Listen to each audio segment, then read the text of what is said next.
তাইজুল ইসলাম থেকে মুমিনুল হক। তামিম ইকবালের প্রতি তারা ভীষণ অনুগত। তামিমকে তারা সতীর্থ হিসেবে নয়, বরং বড় ভাই ও অভিভাবকের মতো দেখে। তাওহিদ হৃদয় ও সাইফুদ্দিনরাও আছেন এ তালিকায়। তামিমের প্রতি অনুগত কিছু ক্রিকেটারকে দেখে নেওয়া যাক। শুরুতেই তাইজুল ইসলাম।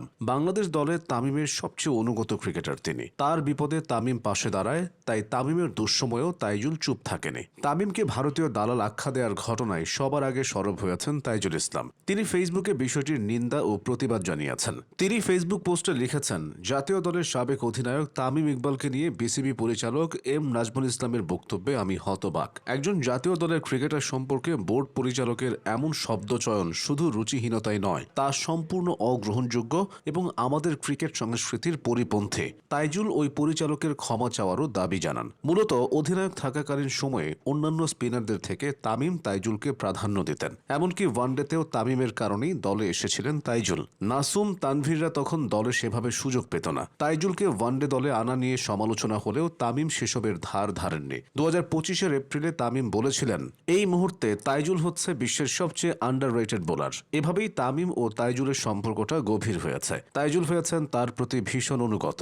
মুমিনুল হকের বেলাতেও অনেকটা একই কথা প্রযোজ্য। তামিমের প্রতি সাবেক এই টেস্ট অধিনায়কও ভীষণ অনুগত। তামিমকে ভারতীয় দালাল বলায় মুমিনুল প্রতিক্রিয়া জানিয়েছেন। ফেসবুকে দেওয়া এক পোস্টে তিনি লিখেছেন, জাতীয় দলের সাবেক অধিনায়ক তামিম ইকবালকে নিয়ে বিসিবি পরিচালক এম নাজমুল ইসলামের মন্তব্য সম্পূর্ণ অগ্রহণযোগ্য এবং দেশের ক্রিকেট সমাজের প্রতি অপমানজনক।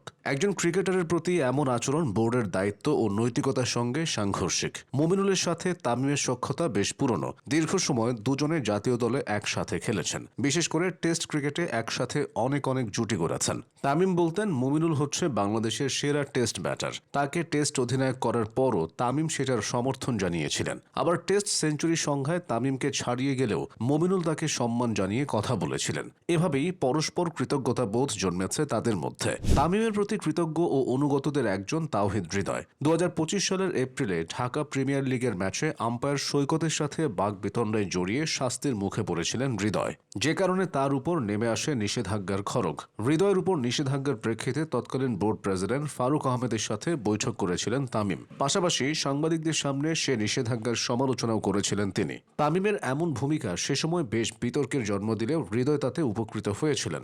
এছাড়া তামিমের মাধ্যমে হৃদয় স্পন্সরও পেয়েছেন। একসময় একটি সিএ ব্যাট কিনতে বগুড়া থেকে 203 কিলোমিটার পথ পাড়ি দিয়ে এসেছিলেন ঢাকায়। সেই হৃদয়ের সাথে 2024 সালে সিএ ব্যাট চুক্তিতে যায়। এই স্পন্সরের মাধ্যম ছিল তামিম নিজে।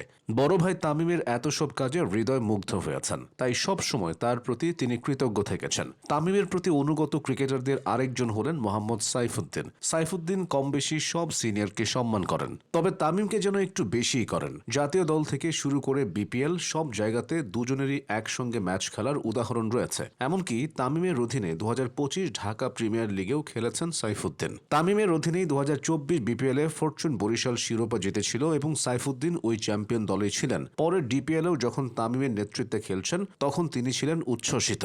তামিমের অধিনায়কত্বের প্রশংসা করে সাইফুদ্দিন বলেছিলেন, তার একক প্রচেষ্টায় এবং তিনি বলাতেই হয়তো আমাকে মোহামেডানে নিয়েছেন, এটা আমি মনে করি, তো তাকে ধন্যবাদ জানাতেই হয়। তামিমের প্রতি অনুগত ক্রিকেটার বর্তমান জাতীয় দলে অনেক আছে। মিরাজ, শান্তরাও বিভিন্ন সময় তামিমের পক্ষে হয়ে কথা বলেছেন। সেসব নিয়ে আবার আলোচনা সমালোচনাও হয়েছে।